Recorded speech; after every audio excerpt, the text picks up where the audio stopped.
Okay, so this is the video on question 4a.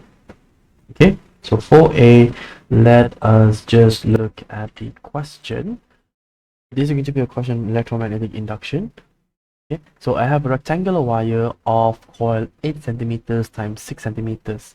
It has 50 turns, so I'll have n here. The combination of these two will give me the area. And the plane of the coil is 30 degrees to the magnetic field.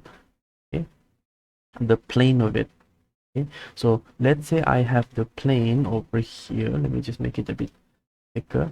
Let's say I have the plane here, then I have the magnetic field here, so this is B, and then between them will be 30 degrees, so 30 degrees. Now remember that this is the plane. By the end of the day, that this is the plane. This is not the area vector. The area vector is 90 degrees from that. See, 90 degrees from that.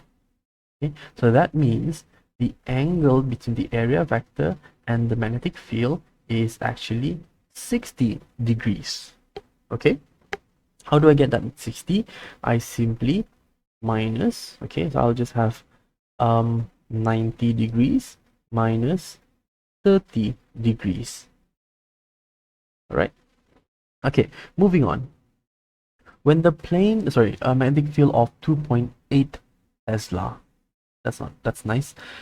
When the plane is flipped so that it is perpendicular to the field, so 60 degrees it is its initial angle, and then its final angle, okay, 90 degrees perpendicular, which means it is going to be 0 degrees angle between a a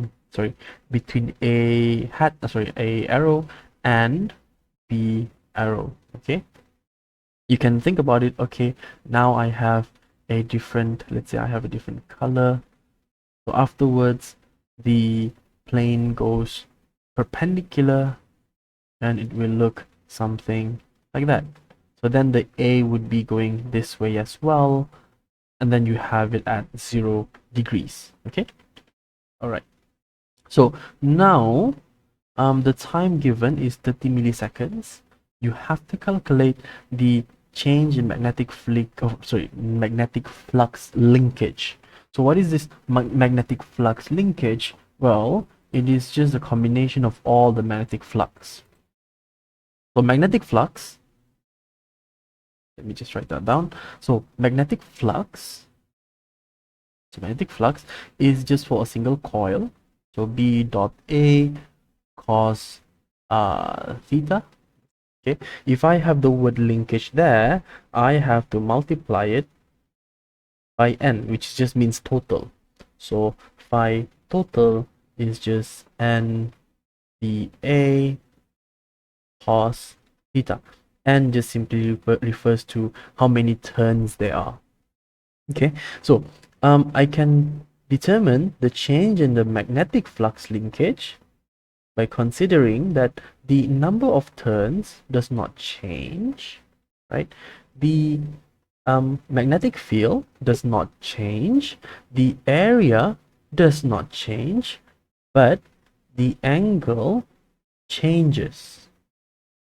Okay, the angle changes. So what I'm going to have is delta phi. Okay, n is just 50, that's nice. Magnetic field is just 2.8, again that's quite nice. And then A is just 8 times 6.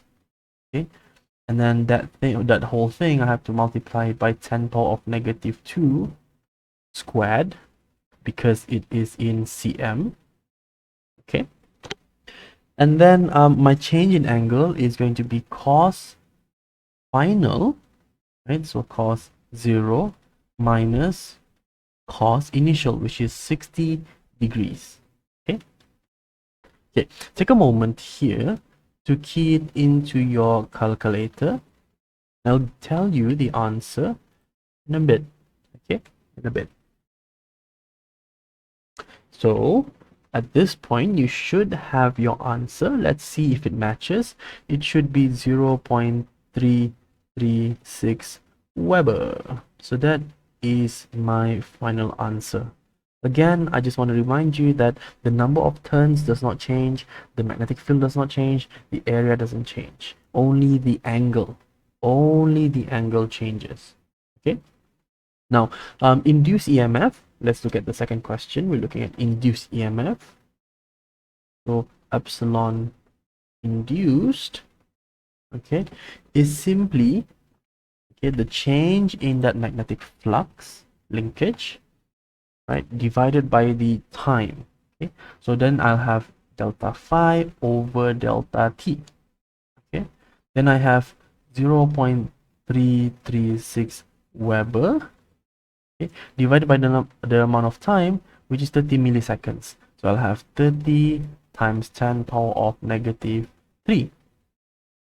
This gives me an induced EMF of how much? Of 11.2 volts. Okay, so that is my final answer for A2. This is my final answer for A1. Okay, all right, thank you.